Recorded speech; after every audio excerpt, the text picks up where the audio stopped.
Көңілімді хәсретің бар, йөрәгемә тулған мұңнан. Синсіз дүния безгә бик тар, сәлам сиңа эй пәйгамбәр.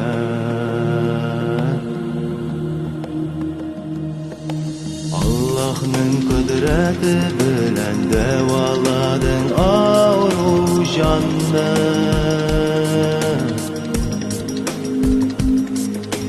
Син бит безгә таң нурлары, эй пәйгамбәрләр имамы.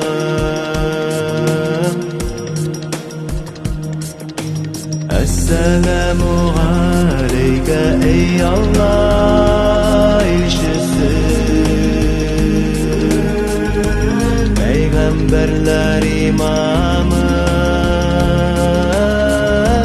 мәңгілік салават üzülmez сиңа. Allah'ın rahmeti bulsun сиңа. Allah'ın rahmeti bulsun сиңа. Allah'ın rahmeti bulsun сиңа. Esselamu aleyke ya Resulallah. Doğru yola dәштің bizne, ey Allah'ның hak Resulü.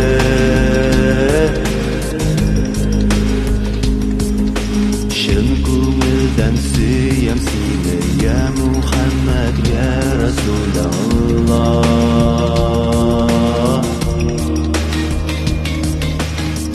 Her vakit bizning jonda, ahiretdə bizni yadla.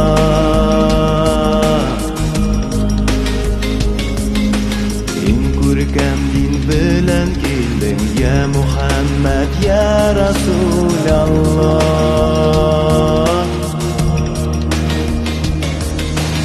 Esselamu aleyke, ey Allah elçisi.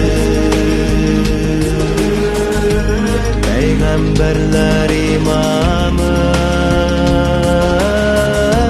мәңгілік салават üzülmez сиңа.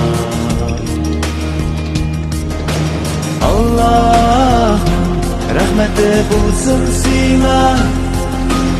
Allah'ın rahmeti bulsun сиңа.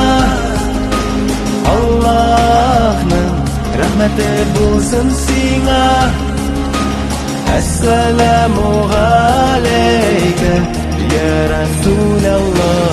Allah, Allah,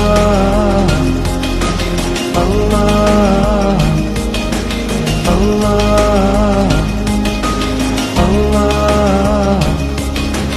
Allah,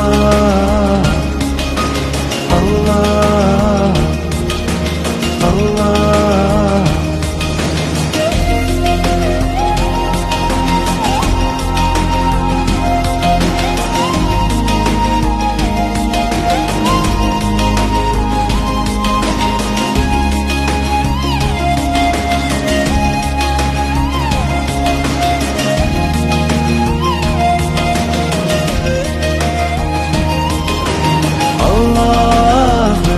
Rahmeti bulsun сиңа. Allah'ın rahmeti bulsun сиңа. Allah'ın rahmeti bulsun сиңа. Esselamu aleyke ya Resul.